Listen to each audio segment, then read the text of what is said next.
This is Here in My Time, and I am so thankful and excited you've tuned in to this very first season of my brand new podcast.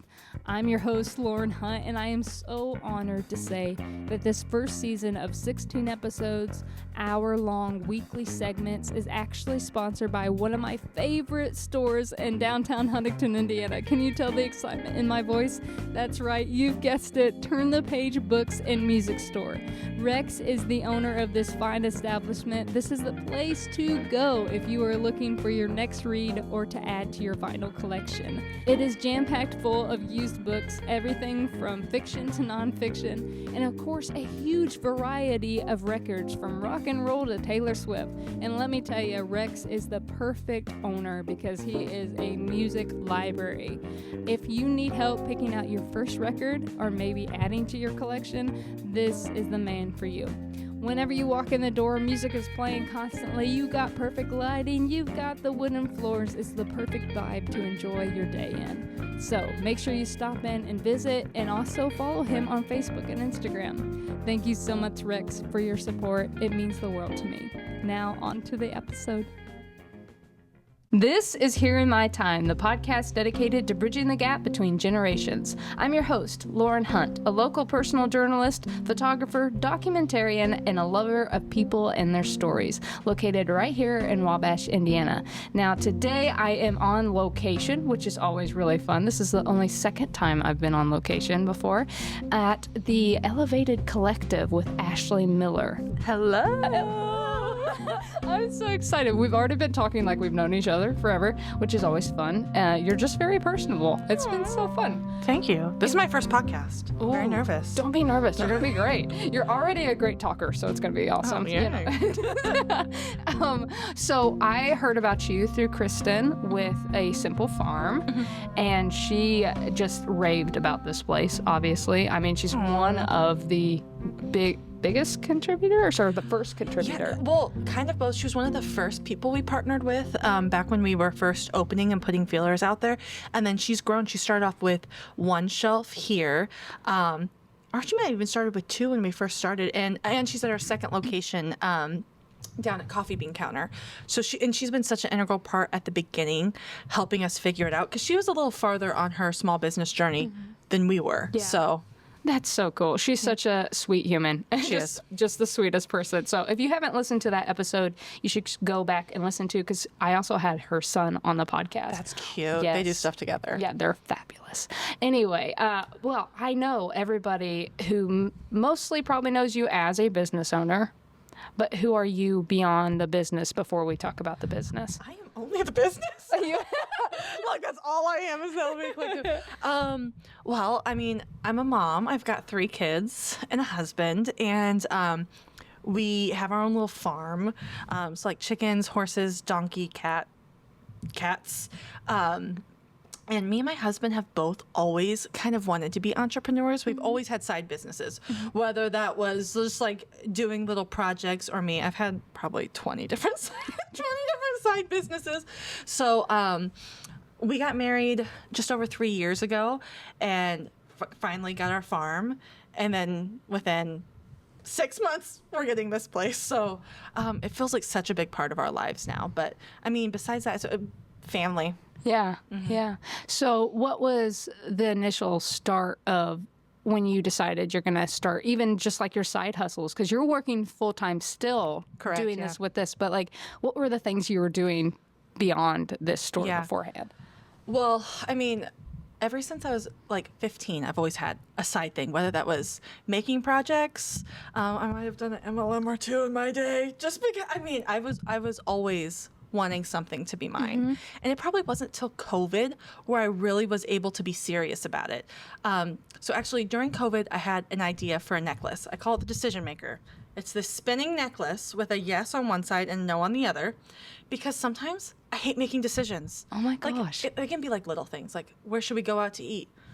I don't know. I love all food. Mexican? Do we get Culver's?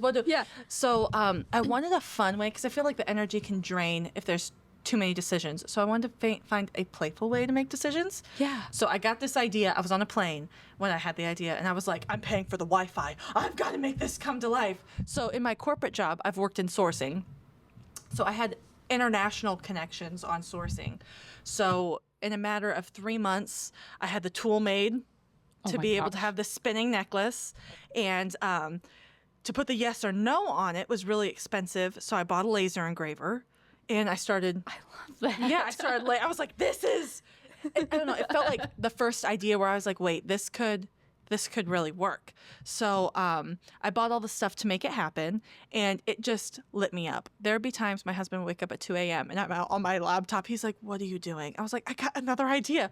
What if I make a fortune teller ring that, the spinny rings? Yeah. And I was like, and I can engrave it and all this stuff. And he's like, whoa, you are on a different level of existing right now. And I was, because I don't know. It's like once you kind of make the room to be really creative, the things come faster. So that's how it started. And then I was making quite a few things, and I was selling them on Etsy. And at the time, Etsy was flooded because it was COVID. Yeah. So, and Etsy isn't what it used to be. So we started a farm stand, and I would sell my stuff there. And then there's like an area by our farm stand where I was like, what if we put a You Pick flower farm there? So then people can get their fresh eggs, their fresh body products, all the little stuff I sell, and then they can go pick fresh flowers. So, and of course I can't do anything small. I was online one day like, how can I expand this flower farm that I haven't even fully started yet? I had all the flowers planted and stuff, but the flowers weren't even in bloom. And I was like, I need more. I need more. I need a commercial property because this is going to be great. I can put my little mini store in of all the things I make and flowers. And then as we were searching for commercial property, this is what we found. Oh and my then gosh. That's when all the light bulbs went off. Like all these years of trying all the different side hustles and different businesses, I was like, what made me stop? Because I feel like I was like, oh, I'm doing it. I'm going all in. What made me stop, or what made it hard? And I was like, this store is going to be a place where it's easy for people to explore their creative side or their entrepreneurial side.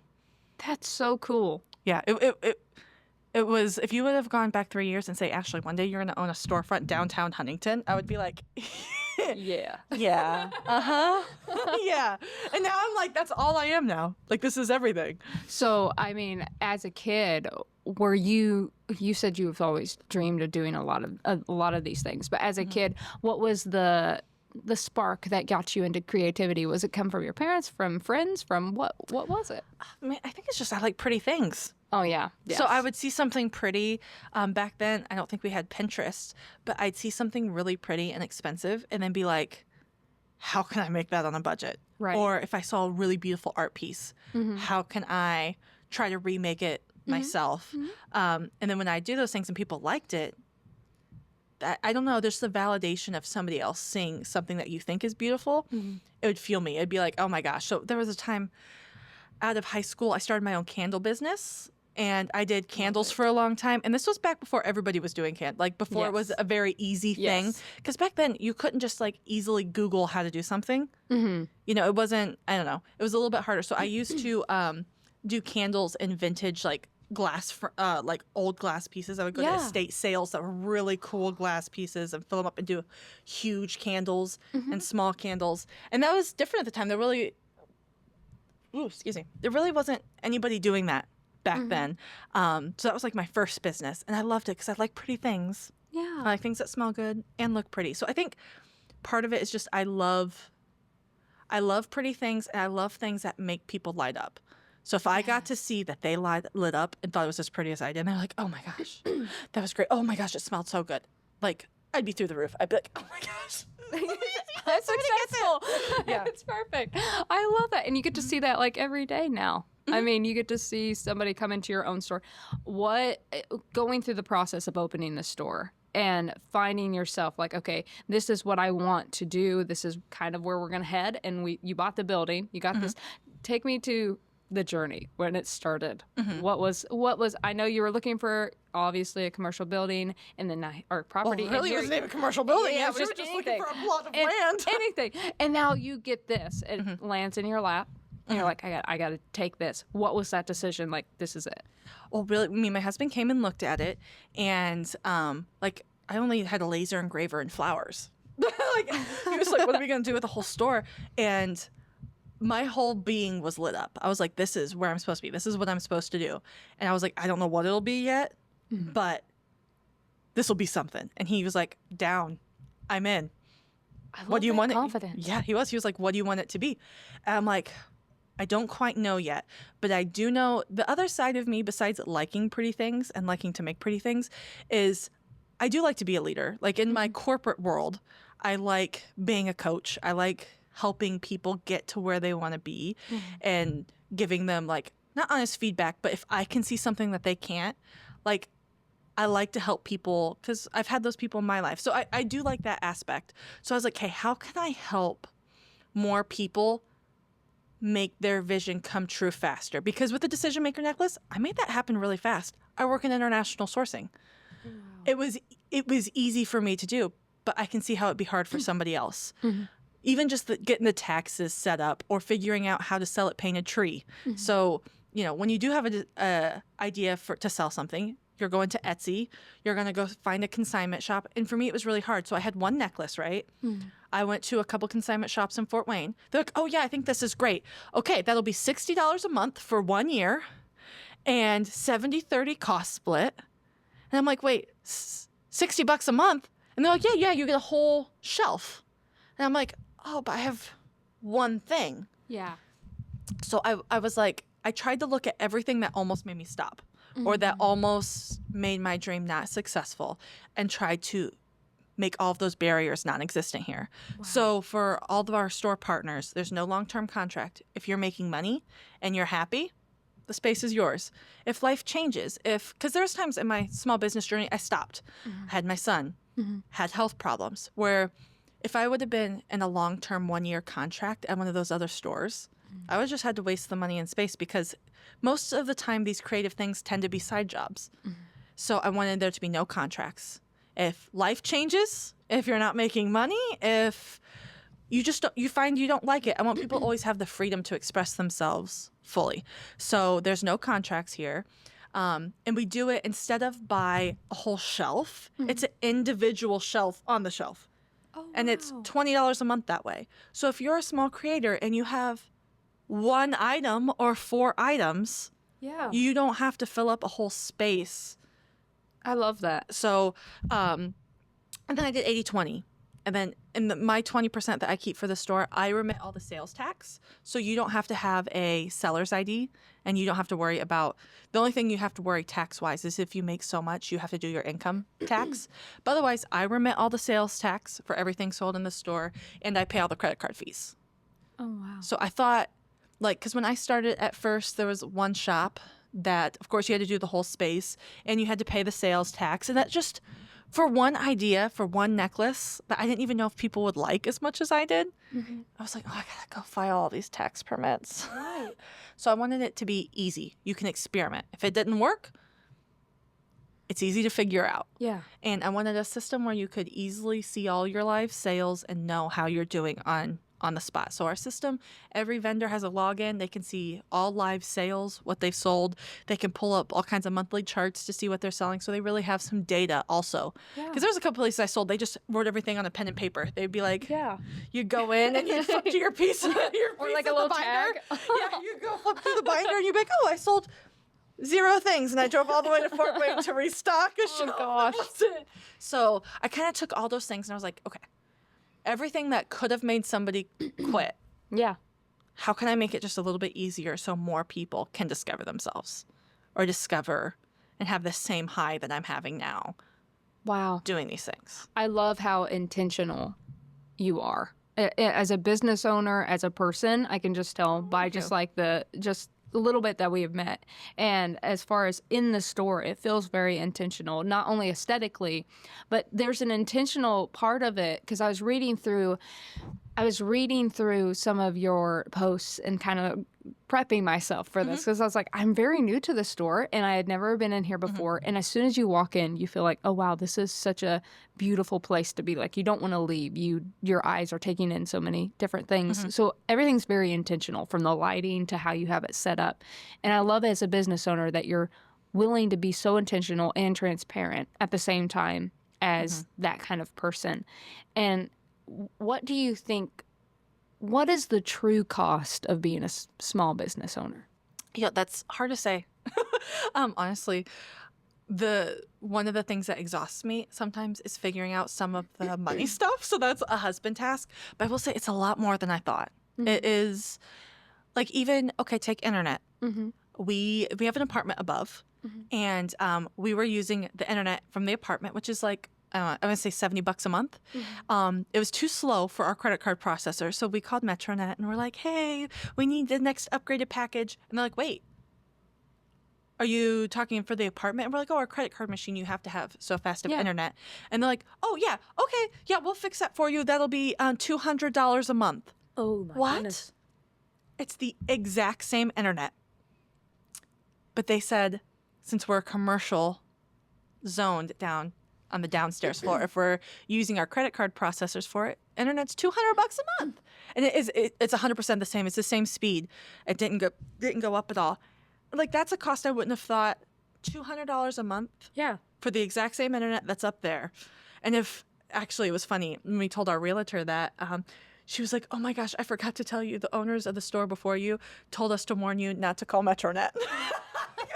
They were like, don't call Metronet. Please don't do that. You're using the apartment for Wi-Fi. So there's been a lot of things like that I didn't expect. And even the credit card fees, like 3%. That's not bad. Until you're like, as a small maker, as a small business before this, that 3%, that was like a blank. Like, oh, okay, why is everybody complaining about a 3%, 4% credit card fee? It's the cost of convenience. Then we hit December and saw how much we paid in credit card fees. And we're like, whoa. So there's been a lot of like, oh moments. So is the store making money yet? Not quite. Not quite. Not quite. But also, it's our first year, and there was a lot of setup costs that won't happen in future years. When did you exactly start, or like open your business? July 11th. July 11th. Okay. So take me to that day when you're standing in the store. Okay. I'm going to take you there. I'm going to take you there. So great. You did a lot of restoration, which we can talk about, but I want to know exactly, as you're standing there waiting to turn the sign on and say, like, this is the official first day and people are going to come. Take me to how you were feeling in that moment. It was the best day. We had our ribbon cutting right when we opened. So, like, some businesses will do a soft opening. Nope. No. And 1111 is important. It's like a significant number to me. It's actually the brand of the decision maker. Why is 1111 Aligned Apparel is my brand name. Because 1111, it's significant on you're on the right path. You are, I don't know, the duality of where you're supposed to be. And I've always believed, like, that somewhat life, like, you have a path, and when you feel it, you know it. And when you're in the right spot, meeting the right people, you kind of feel it. So 1111 has always been my reminder of that. So I really wanted to open on July 11th. Yeah. Because it was 11. Yeah. And wouldn't you have it, it was supposed to be at 11. The mayor was late. We had the ribbon cutting. I didn't have my phone on me, but everyone was like, dude, it was like right at 11:11. Whoa. Yeah. That's so cool. Yeah. I love that. And it was, so we had the ribbon cutting at 11 right when we opened, and we went straight into it, and I did a little speech. I couldn't even get through the speech. It was so beautiful. And everybody that was a part of the store who had moved in that past week, like, so many of a lot of the creators here, it's their first time being in a store as well. And it was almost like spiritual. I was like, I feel like each one of you are holding my hand and we're all cutting this ribbon together. And look, I'm going to cry thinking about it. So I was in tears. I looked out, and like all of the creators that were in the space, they were in tears. Oh my gosh. Because it really did feel like more than just my dreams are coming true. Like, of course, yeah, I get to do things I like all day, but it really felt like a band of sisterhood. Like, I'm not going to say I had a lot of friends. I can be extroverted, but I also Like, Love you're being okay, at home. but by yourself. know, I gotcha. I could be a lone wolf very easily. Yeah. And I found so many great and beautiful friends along this process. And that was like the first day of it, because all the small businesses that are in the store, they didn't come in till the week before we opened. So it was mostly just talking, texting, sending pictures. Oh, wow. And then the week they were all moving in and got to see it. Oh. Like it was an amazing week. And I still feel like it went so fast. Is there one story from that just stands out to you? Is there one moment that just really stands out to you throughout so far this almost coming up a year, right? In July. So, so far, is there like one customer or maybe a customer story or an experience that you had? Is there something that has just really stuck with you or meant a lot to you beyond that first moment, of course? I'll say one girl in particular. She had an idea for something.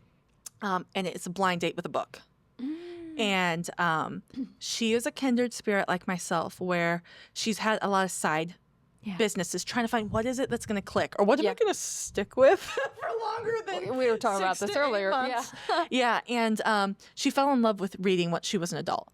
And it was hard for her to get into reading.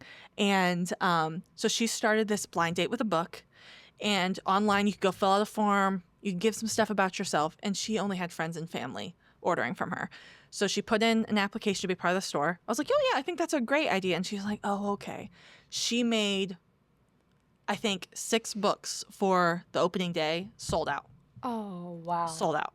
And for the first 6 months, she was the most successful vendor that we had. So much so now she's even in Turn the Page. Oh my gosh. And so much so I'm texting her every couple of weeks. I'm like, girl, I need more books. Girl, I need more books. Yeah. And she's like, oh my gosh, I don't know if I have time to keep up with all these books.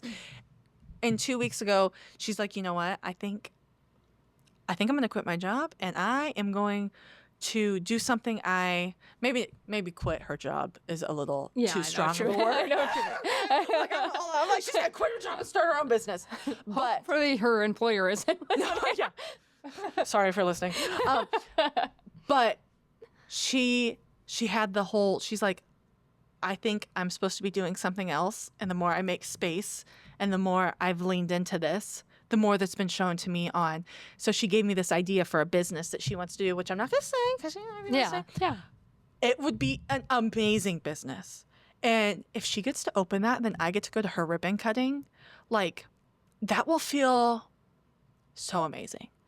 That the work I did helps somebody have the confidence to then go do it. So I will be over the moon, and that'll probably be one of my favorite stories if that ends up. It is one of my favorite stories anyways, because I got to see her. She cried the first time she came and got her first check. Oh my god. Because she's like, dude, I'm going to get to tell my husband I made money doing crafts. And I'm like, yeah. Because, I mean, most husbands of craft ladies, are always like annoyed by all the stuff you buy. And every time I got to give her first check, she'd be like, how many sold? I've logged into the system 8 times today. Oh my gosh. So it was so cool watching somebody else feel that. And hopefully in the next year, she gets to be right beside me having her own business. And I think she will. I think this gave her enough confidence, just like the decision maker. Like the first 100 that I sold gave me the confidence to say, okay, I'm not the only person who thinks this is cool. I'm finding my people. And I think she got that. And that'll be cool. I wish the listeners could actually see your face when you're speaking. Her eyes tell all the story right now, and it's so loving and so genuine. It's not just I'm in it for the money or I'm in it for, for the fame or whatever it might be, however you want to phrase that. You're setting the stage for people. I heard a quote not too long ago is that our whole goal, our whole purpose in life is to be like the pavement layers where we never know their names, but they each put a square down for somebody else to walk farther. Oh, beautiful. A little bit farther and a little bit further. And it's so cool to see somebody do that and see the passion in their eyes and obviously in your speech. You can just tell that you have so much passion. What keeps you going on the nights where you're like, I don't know, those questioning nights when yes or no kind of feels like like a big decision? I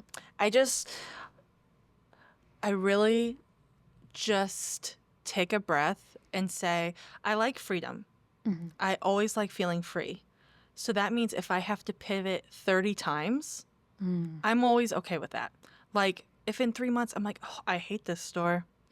It's ruining my life. I will close it and I will pivot. And I've always been willing to pivot, in which that's one of the freedom I want to give everybody in the store. If they need to pivot, if they need to stop 10 million times to be able to find themselves, I want them to do that. And I will give myself that grace. If in anything I do. So one of the things, like when we first started the store, I wanted to have classes back here. Yeah. I made classes every weekend because I wanted community. I wanted the things that I was missing. And girl, that turned out to be so much work. I'm pivoting. Yeah. I'm pivoting. Yeah. And I've told all the makers, because it used to be, I would host classes, and if the makers wanted to host classes back here, they could. But what would happen is every Friday night, I was here desperately cleaning this back room to be ready to host, because this is a working studio back here. I would be cleaning every Friday night till 9 p.m. to get ready for somebody else's class Saturday. And so I'd be crying every Friday night, tired on Saturday. And here's the freedom, pivot. I was just really honest with everybody. I was like, okay, guys, we're going to have to pivot on the back. I love having the classes, but I can't keep up. And everyone was like, oh, absolutely. Like it didn't have to be like bawling and sobbing. And when you like give yourself the space to pivot as much times as you want and you're doing it for the right reasons, other things open up. The art center now in Huntington does unlimited art classes, and they paid their art teacher $20 an hour. So everybody that even had classes scheduled or thought about it, I just met with each one of them and I said, hey guys, I gotta pivot. I'm crying every weekend from all the cleaning I have to do, and I'm bad at being organized. So this is what it looks like by Thursday. No matter how hard I try, this room is dirty. But that freedom to pivot. And I always tell them the same thing. You have the freedom to pivot as many times as you need to find what lights you up or find the right thing. Where'd you get that kind of spirit from you? Like, was it instilled in you? I mean, what was growing up like, and what was that kind of, did that instill anything in you? I wouldn't say that. It was probably honestly a book once I got older. It sounds really religious. It's called A Conversation with God by Neil Donald Walsh. And it's kind of talking like, what is the whole point of life? Yeah. Why is there so many ugly things in the world? Why are there so many beautiful things? Why do bad things even happen? Yeah. And it's supposed to be kind of, it's all relative. To truly know love, you must also know what it feels like to not have love. Because if you always had love, it just is what it is. Yeah. You don't know. You wouldn't respect it. You wouldn't respect it. So you don't truly know anything until you know it's opposite. So with every time something didn't work out for me, instead of thinking it didn't work out, I just had to know what I didn't want. And so I don't know, after I read that book, because in my younger days, I was raised like really strict, like Pentecostal. I don't know if you know. And there was a very black and white, kind of more rigid way of life. And my parents are a little bit more like that. And I tried really hard to be like that until I read that book. And it was such a beautiful way of looking at life and looking at the whole pivoting concept, that you have to have all those moments. Like, because I had like maybe 3 other places we looked at buying before this, actually, that I thought might be it, and it wasn't. And my husband was like, oh, are you going to be heartbroken? I'm like, no. I sometimes love it when a door gets shut, because I just know that much faster that wasn't where I was supposed to be. I'm like, oh, nope. Okay, if it's a no, amen. Okay. That just means I'm closer to getting what is the yes. Yeah. And that helps in all of the moments where things like for this feel overwhelming or feel like, what have I just done? I just spent $2,000 on flowers and no flower orders. I did that for Valentine's Day. And I cried. And you know what? I had lots of flowers left over. But it was beautiful. It was beautiful. I got the practice. And then you know what I did? I made dried flower confetti. Oh, that's cool. So you just pivot. Like, we're all going to have ugly things. We're all going to have things we messed up, things that we bought and didn't do anything with. Everybody's going to have them. And that just is going to make you that much more badass version of yourself. for you a year from now. So every failed thing or everything that didn't work out, I always just thank it because it gets me that much closer to what's the yes. That's like where I'm at in life. And I was thinking about this because we had a conversation beforehand. And as you're talking about this, I've learned a lot of like, I've looked up to so many people that were doing the things that I wanted to do or be the woman that I wanted to be. And I feel like for me, God has opened this door and says, it's up to you to actually step into that person. Yes. And that's where I'm at. And I love having everybody's view and their it's like, when you get people in a room like this, it feels like everything becomes so much more a whole story of just life. And I love to hear people's story because it's something that just, it's like a puzzle piece. It just adds a little bit more and a little bit more to what life could look like and what life is. And that is truly experiencing it because you only get one go around on it. Right. And like, why not live it truly and find your purpose within this life? Because we're all here for a purpose. And that's, you know, and I love that you've found that. Now, there's an aspect to your store that I was reading about and looking at, obviously around. And there's a lot of this holistic feel to you. Where did that start? It probably started maybe just before COVID. I got really into biohacking, which, you know, it just finding ways to make your body work better. And I was always kind of crunchy anyways. So that's where some of the holistic kind of things came from because we're in Huntington, Indiana. There's no health food store. Well, there's a place where you can get supplements, but like it's not as accessible as in like Fort Wayne. So I wanted to bring some of my more, I don't know, holistic things, I guess, to the store because I felt like they weren't easily accessible. Right. But then, we haven't talked about the Maker's Bar. Oh my gosh, yeah. Okay, go for it. That's one of the spaces for holistic stuff where we wanted people to be able to experiment. So one thing that I think stops people from like making their own body care products is it's easy. It is. It's quite so easy. But the first time you have to buy probably 10 things. Yes, yeah. And you don't even know if you'll like it once you buy those 10 things. So sometimes you make something once and you're like, oh, that sugar scrub sucked. Yeah. I'll go back to my Bath and Body Works one or whatever it is. So with the Maker's Bar, you can come in, make your own body care products. You learn how to make it. So we have over 100 essential oils that you get to open and smell. Because again, how many times have you thought about buying an essential oil? It was expensive and you're like, I don't even know what it smells like. That's like, so cool. You're like, I just assume I think I know what I think that's good. clary sage smells like. Yeah, I think I smelled that in a candle once. I think that was in a candle once, yeah. So we wanted it to be, you can come smell all the things. And so then we have, like, I think we have 20 different carrier oils. So as you're making your thing, would you like to try castor oil? Put a little bit on the back of your skin. See how it's a little bit more sticky. How this one is a little bit more runny. See how this one has no smell, how this one has a lot, because it is hard. Like, actually, we had a class today of like 15 women, and it's so funny. Some want super strong smells, and some is like, smells give me headaches. Yes, yeah. I want very minimal. So it's an area where you can experiment, and you can make it just the way you want. You want to make a coffee sugar scrub with cinnamon chunks and brown sugar in it? Go for it.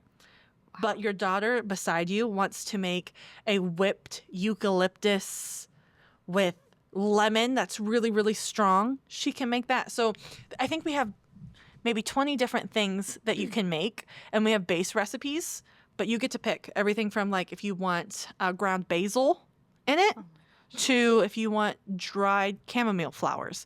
And we have on like each bottle kind of the herbalistic apothecary uses for it. If it's a stimulant. Yes. You know, what is a stimulant? Yeah. So we have all of that explained on the bottles too. So if you're doing it, you know, some people just want to use the Maker's Bar because they want to make something that smells pretty and looks fancy. Yeah. But some people are more like, no, I want like medical. So we've got like the books there so that you can actually read what's a stimulant, what is relaxing, and see some of the data behind it.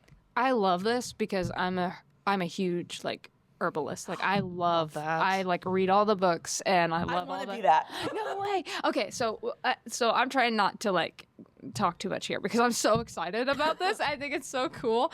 I think the education factor of it, because a lot of people want to start something like that or want to learn how to do something like that, but they're intimidated by looking at the tools that they might need or the small amount of just chemical that they don't, not really chemical, but like vegetable glycerin. Yeah, what is that? Yeah, like I don't understand how to use it or whatever it might be. So it's really cool that you have it. This whole podcast is all about bridging the gap between generations. And for generations, our whole humanity has been based on herbalism. And one of the things is I love teaching the old ways and learning those old ways. Love that. And the fact that your store is doing that in downtown Huntington in 2026, when somewhere within this block or within this county, there was a full-time herbalist and healer that walked among these woods and helped the people and did the things. And I call them healers because that's what they used to call them more than doctors, because it was more of I'm a history nerd. Anyway, okay. Love that. Yeah, anyway, but I love that there's just something about the fruition of everything, how everything just starts to be pushed forward. I'm so excited. Like, this is so cool. So what made you, I know you were talking about how during COVID and you were trying to do some things. What was the biggest learning factor within that? Did you find yourself kind of like, okay, where did you start? We're just like, oh, I have this idea, but where do I start? Well, actually, so I got laid off, which was the best time ever. Oh my gosh, it was so great. It was one of those layoffs where I didn't know I was going to get to go back. I was in the automotive world at that time. So all of automotive shut down, but you knew it would open. So I think I had 8 weeks, 8 whole glorious weeks without a job. And it was so wonderful. And I had just met my husband. And it started off, he had a favorite song that was kind of romantic. And the second I heard that song, I was like, that man is my world. That's it. Because the song was about a world. And I watercolor painted him a globe. And he was like, that is gorgeous. And the only reason I painted it is because I went to Pinterest, found all these great, like, paintings. And all of them were so expensive. I'm like, gosh dang it. I can do this. It's been a while, but I'm a maker. So I went and painted. I painted probably 30 worlds and, like, globes until I made the exact one I wanted. But that's what opened it up. And it re-triggered, because I think for us creatives, we get blocked. Yes. And I had spent probably the last 4 years before I met my husband very blocked. I went through a divorce. I was a single mom. And I was more so in survival. I have to work and to have insurance for my son and do all these things. So I had stayed for a good 4 years, which is the longest I have probably ever stayed blocked. A good 4 years blocked. And I got to wide open run. 8 whole weeks. I started painting. I opened my Etsy shop. Had the idea for this. Was buying laser engravers and staying up late talking to China to get a tool made. I mean, but I full-flown went wide open. And my mom is more the herbalist than me. I love the stuff, but my mom is actually the one. She grows all of her own herbs. Oh my gosh, me too. Yeah. You would love to meet her. I got to. Anyway. So she, during COVID, she went all ham too. She was making everything from like her own spice mixes to tinctures. And I had a lot of anxiety during that time. After I got COVID, I was funny for a little bit. I was, I don't know, my body was different. So like she deep dived on tinctures to help rebound from that faster. And so I love that. And I love the holistic of just knowing the ingredients. So it's always been a part that I love. I'd love to be a herbalist girly though. That will be on my list one day. Yeah, for sure. Oh, I'd love it. Anyways, so my mom had retired right before COVID too. So it was the first time she got to really, because she's very much like me. If you go walk through her house, she probably has 5 projects. Oh yeah, me too. Sitting all around. Yeah. She got to really lean into that. So it's funny when we were getting this store, I was like, Mom, you ready to have a real business? And she's like, what?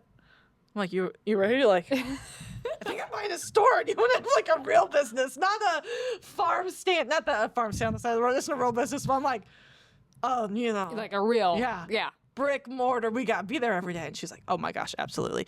She's like, but how? Because one thing that in the herbalism side of things, like if you're making tinctures or food, because a lot of the medicine she made was food medicine, which is. You got to have it all validated and yeah. So you have to make it in a commercial kitchen. So we couldn't do that because like originally I wanted it almost to feel like a little mini farmer's market in here. I wanted makers. I wanted you to find holistic foods. The things that I have to drive to Fort Wayne for, I wanted to have here. And I found out really fast that I couldn't do that. And I was like, oh, that's okay.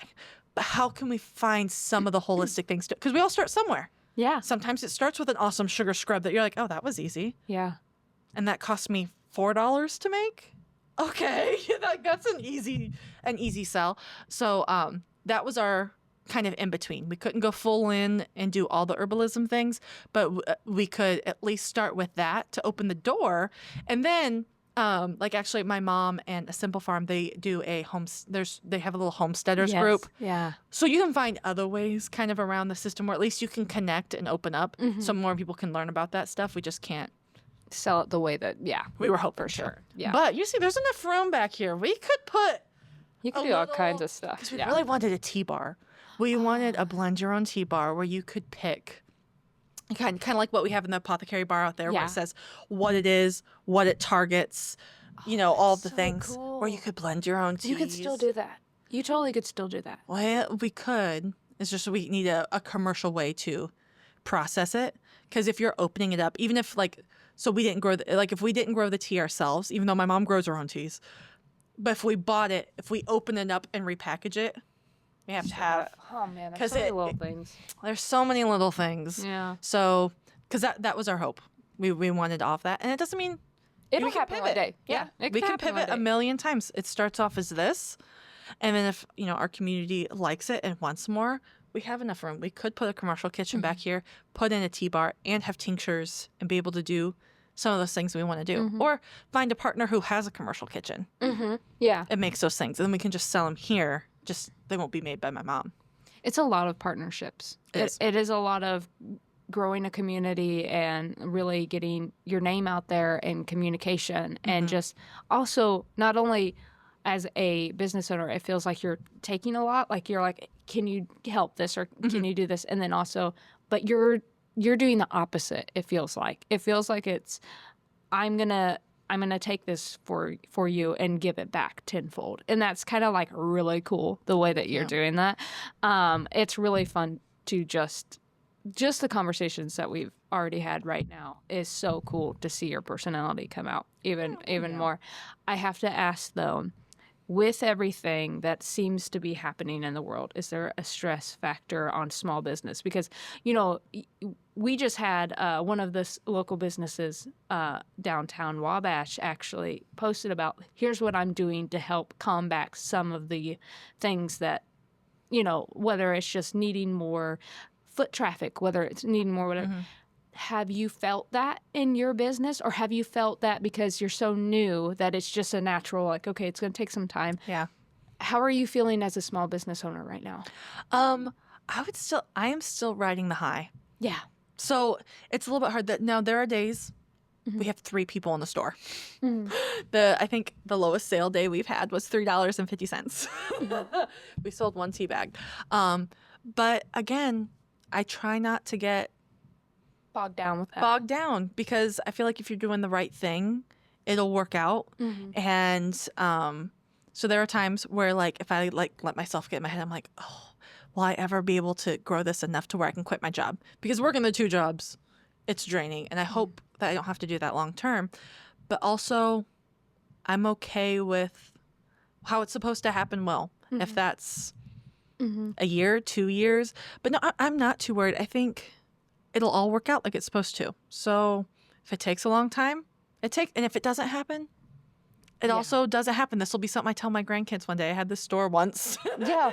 Or it's something that's amazing and goes on, and maybe I can quit my job and open a couple more in a couple other towns, because I think a lot of small towns could benefit from having a store like this. And maybe most small towns do, but maybe they don't. Or maybe they don't have one that's easily accessible like this one, where... So, the door's open. So I try not to get too bogged down. So I haven't been worried. And we were just talking before this, that Painted Tree closed. Like that was a huge store for a lot of small businesses. Right. And they closed really fast. All of a sudden, no transparency. I'm really transparent with all the artists here.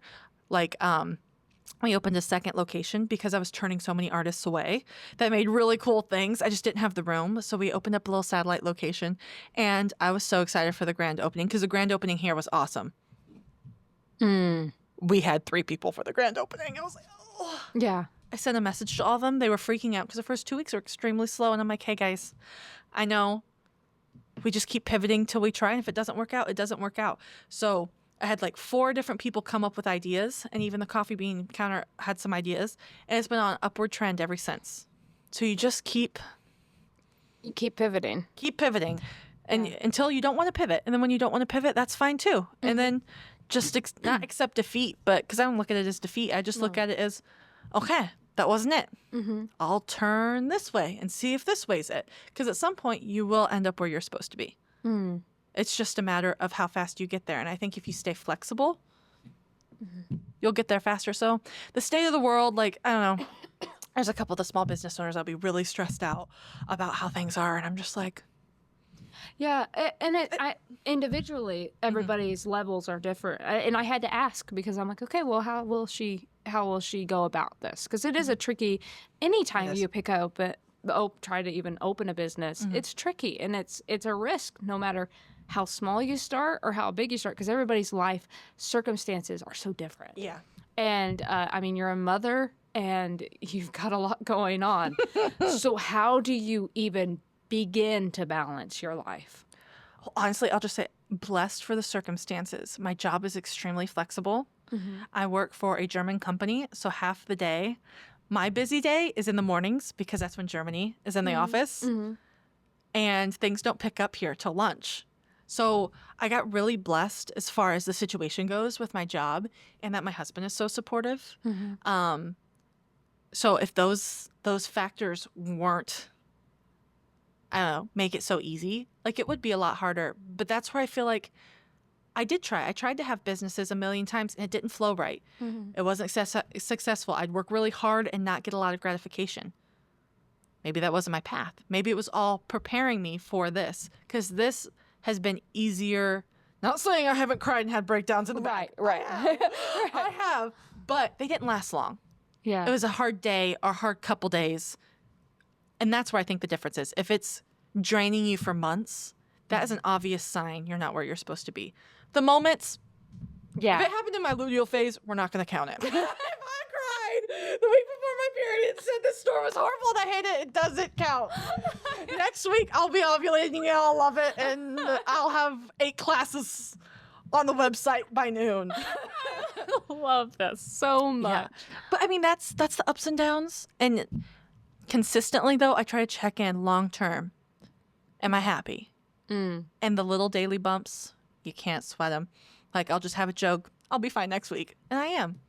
Most of the problems, if they're not lasting more than a week, I'm like, it's not that big of a problem. So the slow weeks where it seems really scary, I'm like, crap. This isn't going to work. Well, I'll close it next week. Next week's fine. But not really next week. You'll say, oh, okay, we'll give it another month. But then it ends up being fine. Like, you can't let the waves of the lows, I don't know, bring you down too much because that high is probably getting ready to come. Yeah. Is that what you want your kids to know? What do you think as a mom who's owning a business, who's really chasing after her dreams and establishing something? What do you want your kids to get out of this experience? To have the freedom to do whatever they want to do.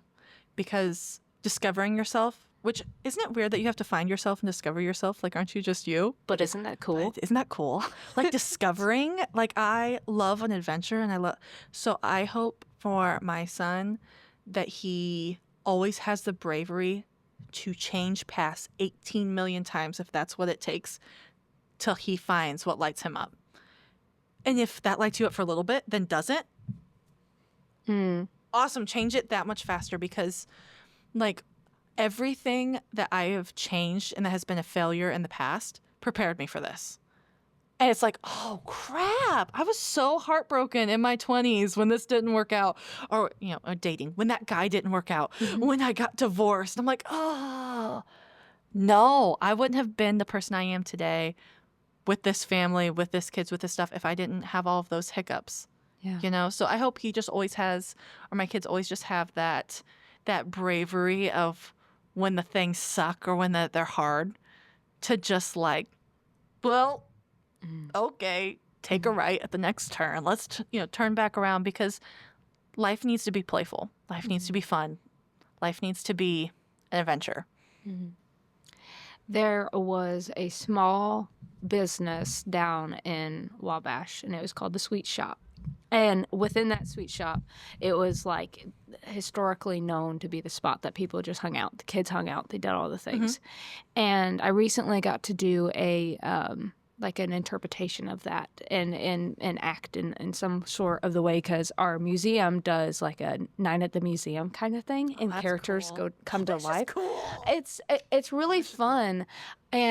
But what I learned about that as I was doing it, I interact with the guests and I bring them into the story, and they would tell us stories about the time spent in the store. As a business owner, and you have this store right now, how do you want your legacy to be left? Even if it lasts, even if the business is within 5 years and you're like, okay, pivoting and doing this, but what kind of impact and legacy do you want to leave here in Huntington, Indiana? I think I want people to be like, wow, Ashley cared. And I want people, because there's been times where with customers, we've cried. They were in here buying flowers because their best friend's mom just passed away. And they're just now realizing, wow, what happens when my mom passes away? Or I just lost my baby. I just miscarried. There's been so many crazy moments like that and beautiful moments. I want everyone to feel like this was a place where they came and it was real. It was real people trying really hard to be better than, not better, but to be good, to do good for the community, to try to make money doing it and try to help other small businesses. I want people to be like, yeah, she was a real one. She was here. She was a good person, and she tried hard for our community. That's what I want people to say. I love that. I love that. You gotta take a drink after that. I'm sitting here trying not to cry as she's tearing up just talking about. I'm telling you guys, you have no idea what it's like to look into Ashley's eyes when she's telling a story. I love this. Well, tell me, because there might be somebody listening right now who has a dream to go after. And maybe it's opening a store. Maybe it's just, I'd love to own my own house one day, or whatever the dream is. What is some of the, beyond pivoting, what are some of the biggest lessons you have learned throughout this experience? Would you say? Or give them advice. What would be the advice you would give them? Just baby steps. When you start choosing the things that are in alignment with the best version of yourself, and you keep taking those baby steps to it. Okay, if it is owning your own house, you want to own your own house, you're renting a crappy apartment that doesn't look cute at all and you hate it. Baby steps to decorate it and make it a space you love. Yeah. Neutralize the ugly. Yeah. Neutralize it. Hide the ugly. But when you start telling God, the universe, whatever you want to call all that is, when you keep taking the baby steps of showing up, it all starts happening a little bit faster, and it like builds momentum. So my biggest advice would be keep choosing the small things every day that you think the best version of you would get. So if that's a new house, make your current house, make it to where you love it. And you're like, ooh, how could I love this ugly house? Because you go thrifting and craft an amazing lamp for the corner. You should do that. Love the hell out of that lamp. Find the coolest lamp on Pinterest and do that. And then it's like almost like momentum helps build up. And if that is in alignment with your greatest thing, doing that, you will feel good afterwards. And you'll be like, you know what? I'm on the right path. I'm on the right path. What if I take this couch and use fabric paint to hide the sunspots and all the stains on this? But like those little baby steps, what's that thing? Interest where compounding interest. Is that it? Yes, it is. Compounding interest on things you love. And even the people you love, I hate this saying because it's what our mom said, you are the sum of your 5 closest friends. Oh, I hate that saying. But if you can get around the right people, it's electric. Like, I didn't have a ton of friends before this. And as I started opening up, meeting other business owners, other people who cared, oh my gosh, it's like my heart got ripped open even more, and the best way, where it was like, I don't know, energetically, I feel like I leveled up 3 levels just by some of the amazing women I've met. And I was like, whoa, I wasn't expecting that. Did you have fear opening up in that way, like starting to say, this is my dream and I need rallied behind? Did you have fear of, you know, it's a big step to admit this is what I'm doing, and I actually do need people in my corner. What was it like? What was it like trying to open up to people and trying to create relationships in that way? Oh, that was so scary, especially. Like, I feel like I've been an introvert-ish mostly. Like, I've had the same friends since kindergarten. So, like, my 3 friends that I have, which all 3 of them are probably like, who are the other 2? I know, they were listening. But I'm not good at, I guess, making new friends besides work. Like, how do you make friends as an adult? It's so hard. Besides people you work with. And then once you quit, you're like, oh, they were my best friend. And then you leave that job and you haven't talked to them in 3 years. Like, I guess they weren't really. So it was really, really hard at first. But actually, if you're befriending other people who are chasing their dreams, you connect way faster than what you think, because they're also vulnerable. Yeah. And they're also like chasing something and trying to do something different. Yeah. And so, like, all of a sudden you can link up. Like, I have this amazing group of friends now that I didn't even know these girls a year ago. Yeah. And now we're all like banding together to put on different things. And I wouldn't have thought that out of this I would have gotten so much fulfillment. I love this. In that category. So my other piece of advice would be to try to find women in your community and connect with them, because I never would have put a huge value on that before because I'm kind of independent. No, it's game changing. Find a women's circle. Women's circles are amazing. And most of the time there can be one somewhere within driving distance, because you are the sum of your 5 closest friends. Isn't that crazy? It Mom's is so right. Crazy. Mom was right. Being around the right women level you up so much faster than what you think. And I was not expecting that. That's the best bonus of this whole thing, was all the friends I've got to make along the way. And I'm not talking just like friends that you're like, oh, hey. No, like friends that you get to the store and they know you had a breakdown crying day in the back, and there's a banana nut latte sitting on your front porch, and you have no idea who it's from. And you're just like, what? And it's like, don't cry today. Or if you do, here's some caffeine. I love it. You get on the high after you cry. Yeah. Friends like that can see you in every way. The real you, the most naked version of yourself, the highest version when you're extremely hyper, to the lowest. I don't know. So it'd be finding your people. God, that's so cliche to say. But it's the truth. It's true. It's true. I think you have to come, just like the journey. It takes so long to realize some of those things and how true they are. What else have our moms told us that we thought weren't true that are? Oh, I know I'm turning into my mom. I can feel it. Oh no, I don't want to turn into my mom. Sorry, Mom, you're listening. I'm just kidding. I want your garden, Mom. I do. I love that it's not even connected. Like, it's just her garden. Yes, I'd like your garden, Mom. Oh my gosh, I love that. Yeah, but there's been multiple things over the years. I'm like, shoot, my mom was right. Yeah, it's crazy that they knew things. It is. They were so weird. Actually, young ones, So weird. and they live life. They're actually more than just your mom. Like, they're actually a human being. They're a human being too, having their projects. Yeah, isn't it amazing? Oh, I love it. Okay, well, we're gonna end this podcast with one last thing. How can people support you? How can people, not only financially, but how can they support you, whether it's emotionally, whether it's whatever it is? How can people find you, support you, all the ways? I think just spreading the word. I mean, I think if people came in and saw the variety, that there's a little space here for everybody. If you're coming for an engraved wedding gift because you want a big butcher block cutting board that says the Wilsons, there's everything from that to grass-fed protein powder to plants to, I mean, the variety's there. So I think the hardest thing for me is just telling people that we're here.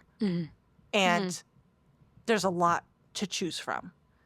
And that if you just come once and get to see it and feel it, if it's in alignment with something you like, I think it'd be an easy yes. So I think that's the hardest part. So the best way to support would be, I guess, come in once, don't even buy anything, just look around and tell people that you think would like it. Because the girls that are I've always say the girls, guys can come and shop here too. They can come. There's some boy things. But that's who's going to show up for you. And when they need a special gift for a friend, or they need a day date with their daughter and don't just want to go out to eat, they want to go make something, that this is a cool space for that, where they can connect. They can go next door, get their coffee, come over here, make something. So, and just be telling people about the store. I love it. I love it. You do have a social media? Yes. Do you have a website, or is it just I do. Okay. There is a website. It's the-elevated-collective.net. and I'll get all the information and I'll put it in the description box with links so they can just click it. And that shows all of our upcoming events. You can also order flowers. We put a flower shop. So there's flowers that you can order. There's engraved products that you can order. We don't have yet where you can order from the small businesses in the space, but we do have the capability. It just costs. It's going to take time. It's going to take time and $2,000. But it's way better to actually come in and experience each of those booths. So I think it's an experience. You offer more of, it's not just products, it's an experience. Good point. Because I felt bad not having a website up, especially sometimes the slow months or the slow times where I feel like the vendors might be getting panicked. I'm like, oh, if we had a website where we could sell to more than just Huntington, this would be easier. Yes, but it's something about a tangible feeling of coming in and picking up something. That's what small town businesses is to be able to come in and talk to the owner and talk to whoever is filling up their shelf or whatever it might be, and being able to actually meet these people beyond.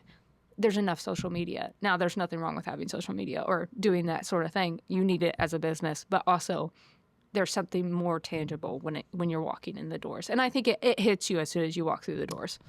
You're right. Look, see, that's one of the weird pressures I put on myself. That I'm like, oh, I need a website.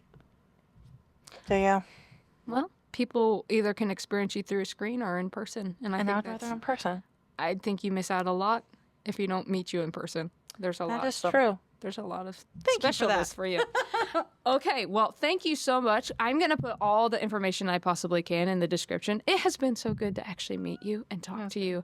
You are just a wonderful person, and it's so fun. This is my kind of job that I love to meet people through. So thank you for being here. Thank you. Perfect. I hope you guys enjoyed today's episode, because I sincerely did. I am incredibly inspired every single time someone walks into my studio and sits down. I am able to look in their eyes and I am welcomed into their story. And that is priceless. It is a great honor and also a great responsibility to think that when they said yes to come onto my podcast, that meant that they trusted me. They trusted me enough to allow me to help tell their story, and to me, that means the world. So thank you to my guest. If you'd like to connect with my guest, if they left any or mentioned any of social media or websites, it will be in the description box below, as well as on my Facebook and Instagram if you want to see what they look like. I have a portrait and a small little write-up along with anything they mentioned within this podcast. So I hope today that you have been inspired to look at your own life and to see that just living your life is important. But I want to inspire you as well to actually document your life. You have an importance in this world, and I want you to use your voice. So it doesn't have to look like 6 pages in a journal or being on a podcast. It can look like a line a day. If you'd like to connect with me, make sure you head over to hereinmytime.com. That is where I have a bi-weekly blog, as well as some of my portfolio work with photography, and where you can also contact me through email at hereinmytime@gmail.com. as well as follow me on Facebook and Instagram. This is at Here in My Time as well, here.inmytime for Instagram, and I have weekly content. Thank you so much for your support. It means the world. And until next week,